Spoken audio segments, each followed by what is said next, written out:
I'm Avril Clear and welcome to a rather rainy Tattersalls. It's home to the International Bloodstock Sales and the International Horse Trials, but today it hosts the sixth leg of the TRM Horseware Premier Series 2015. With just 2 legs of the series remaining, the fight for valuable leaderboard points is really hotting up. We're going to take you through all the action today.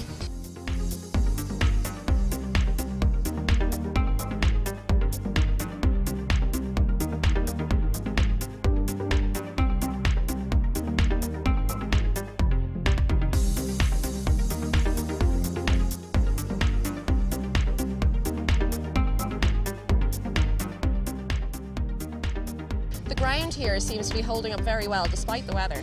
Yeah, absolutely. This arena wasn't the original arena. Previously, the first few years, we ran it down the backfield, and then Eugene and his team in Tats and Roger put a bit of effort into this, and a huge amount of work's gone in during the year on this. So I think Tom Holden will tell you as well later on, if you're talking to him, that it's up to international standards. Tom, talk us through the course that you've built today, please. 12-ounce course with a double and a treble combination. It's a triple bar, 1 stride vertical, 2 strides vertical at number 11, and the double combinations at 3A, 3B, and we have a line across the diagonal, across the middle, oxer, 6 strides to another oxer, and then 5 strides a little bit quiet to a vertical.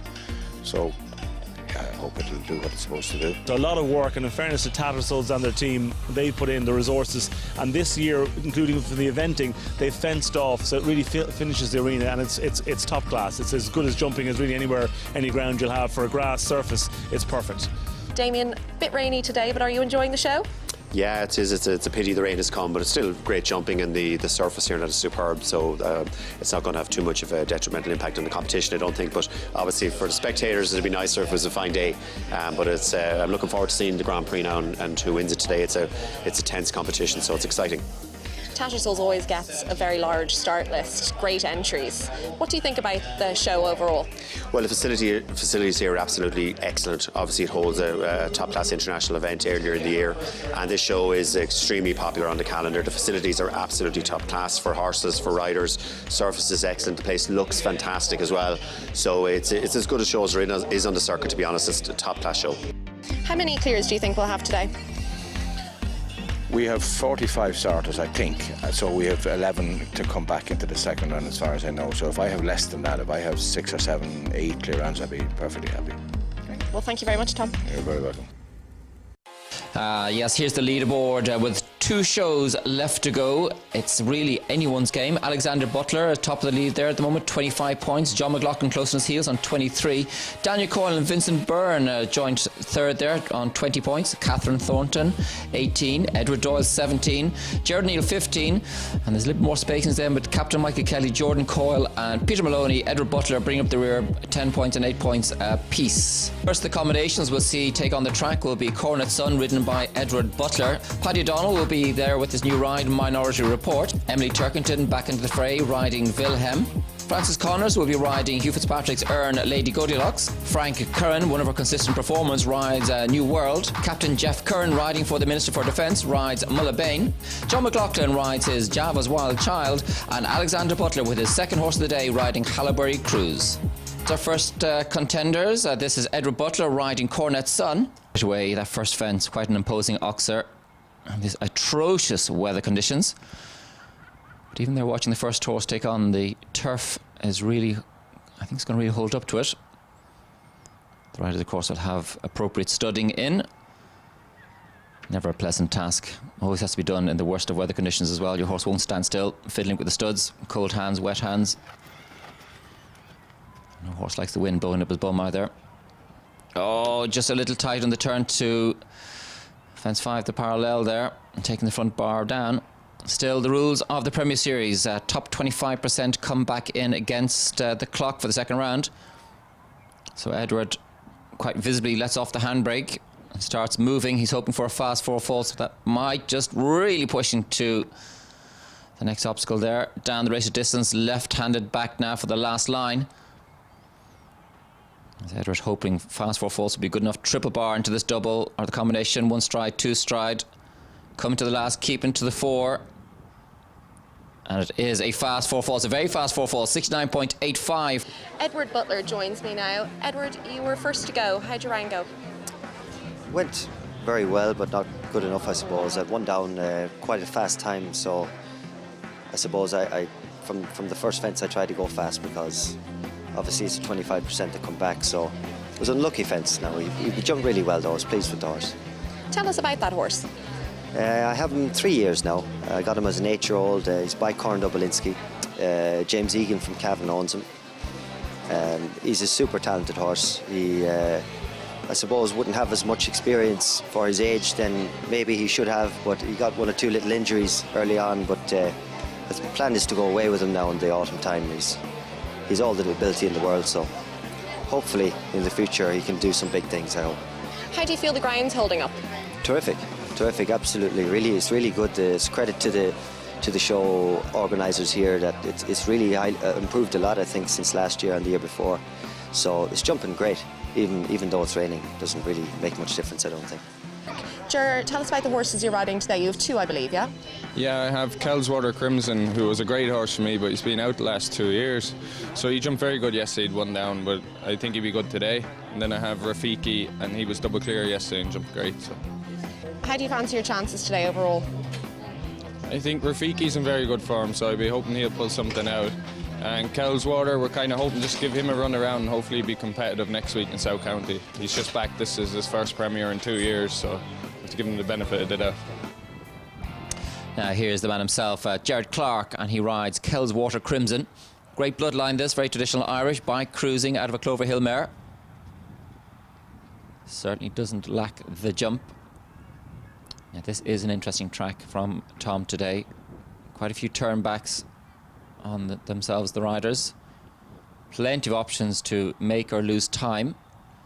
And time, the unseen obstacle. So riders, as they run a little overtime, they're into time faults. There could be very much to play today. A little bit of resistance from Kelswater. Oh, 4 fault, that one's a late faller. So carrying 4. Don't think Gerard, no, another 4. I was just going to say, I don't think Gerard will push it too hard. Some, we'll call that technical issues.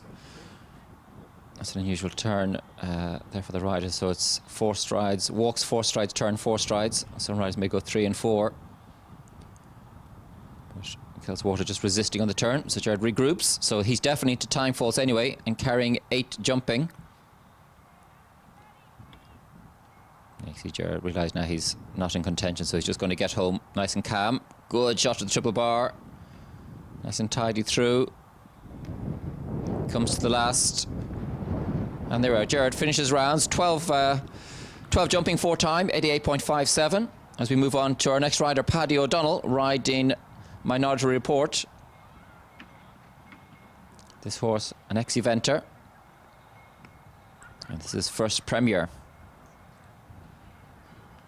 Paddy was saying he didn't quite make it all the way as a top eventer because the flat work, the dressage wasn't good enough. But there's no doubt his jump certainly is. As an eventer, you need to be brave. I'm telling you what, coming down to 1 metre 50 parallels, you have to be brave too.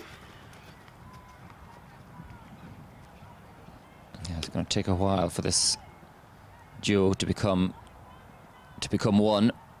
And Paddy doing a really good job. Looking back, there's a good rattle. Looks back and checks in it. Let's see what Paddy does in this line. What sort of turn he's going to make. Runs a little left to give himself a bit more room, but really has to work hard to make up the ground. Back of the brake steadies him. Coming down the last line. Coming clear. What an entrance to the Premier Series this would be for this duo. Clear in his first, and it's a strong track. Coming to the last fence. The last is down. Paddy hanging his head. He knows it's down. 4-4, 72.4. Paddy, how did that round go for you? It went great. It would have went superb if I let the last fence up. He jumped really good. It was his first Premier. He had the last ones down the National in Cork last week, and he had the last ones down in the National, and he had the last one on his first Premier today. So if we could just jump the last fence now, we'd be flying. But no, all joking aside, it was great. It was a great thrill to be back riding in a Premier, and yeah, it was a great round. Delighted. On to Peter Maloney riding Ryman Beltane, this one owned by Patrick Duggan. So we always have to mention the owners. Without this sport, without owners rather, the sport really wouldn't exist. Peter really have to work hard through the double, fighting to get in on the stride he wanted. Ooh, living very dangerous. That was quite a rattle. But it stays in the cups. Now, Peter seems to be taking some longer options. Otherwise, the time is tight. He's making quite indecisive in the striding. Peter wanting one thing, horse wanting another.